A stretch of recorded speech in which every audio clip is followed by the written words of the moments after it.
James Harden is officially a Los Angeles Clipper, making this his third trade in the last 3 years, meaning that James Harden, once again, gets what he wants. Before we break down the trade, if you guys could please like this video and make sure to subscribe to help us out. Making videos like this is a huge passion for us, and we would love to make it our career. Thank you. First, let's break down the trade. The Clippers are receiving James Harden, PJ Tucker, and some guy called Flip Petrusev. Shout out to him. While the Sixers are receiving Marcus Morris, Robert Covington, Nicholas Batum, KJ Martin, a 2026 protected first-round pick, a 2028 unprotected first-round pick, a 2024 second-round pick, and a 2029 second-round pick. The more I think about the trade, the more it seems like nobody truly won it. At first glance, you're like, wow, that is a lot for James Harden. And it is. We definitely did not expect the trade package to be as big. But if I'm being honest, I'm not mad at it. We have been saying for years, oh, the Clippers have so much depth, the Clippers have this, they have that, watch out for them. That has gotten them nowhere. We're in year 5 of the Kawhi and Paul George experiment, and they have nothing to show for it. A risk has to be taken. Our biggest issue with the trade on the Clippers side is that you're completely losing the wing depth that has made you so scary the last few years. It's easy to say a team has never won of our context, but we know they have battled through so many injuries. It's not like James Harden is an Iron Man right now. Batum, Morris, and Covington have completely regressed the last couple of years. And so on that point, I get it. But now you're asking 5 guards in Russell Westbrook, Terrence Mann, Norman Powell, James Harden, and Bones Highland to all play up a position, while asking your 2 wings in Kawhi and PG to play the 4. This leaves the Clippers with little size. Yes, they did have PJ Tucker. But we know it's not the same guy I was battling with Kevin Durant a few years ago. So asking him to be the only physical 4 on the team is asking a bit too much of an almost 40-year-old Tucker. Although it's not a guarantee that James Harden's going to work, his playmaking, paired with him actually being bought in, could take this team to another level.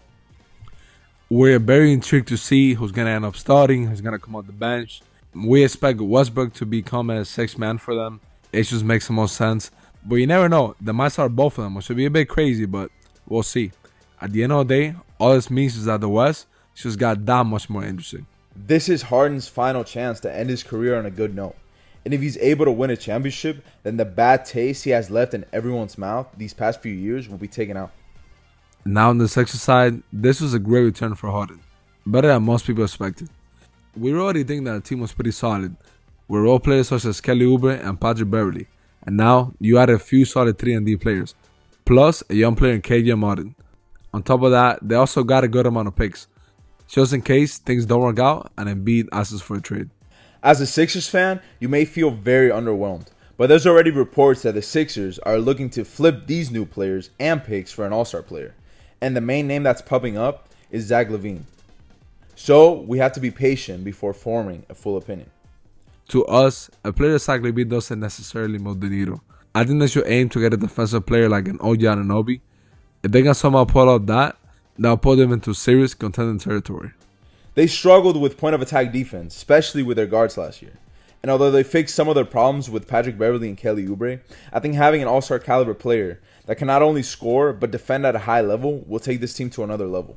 Another thing that this trade does is that it officially hangs up the keys to Tyrese Maxey of being the undisputed #1 ball handler. He has been steadily improving every season and has looked fantastic in the first 30 games so far. And we believe that he's ready for a challenge. Overall, it's hard to say how we feel about this trade until we see it in person. But it's definitely going to shake up the NBA, and we're just happy the whole Harden nonsense is over. The craziest part about all of this is that Harden got his wish once again, when even somebody like Dame couldn't. But in a way, his trade value being so low made it easier for him to go to his preferred destination. We're definitely going to keep a close eye on how he performs with the Clippers as the season got just that much more interesting. As always, we hope you guys enjoyed the video. If you did, please give it a like. Also, let us know your thoughts on this trade in the comments.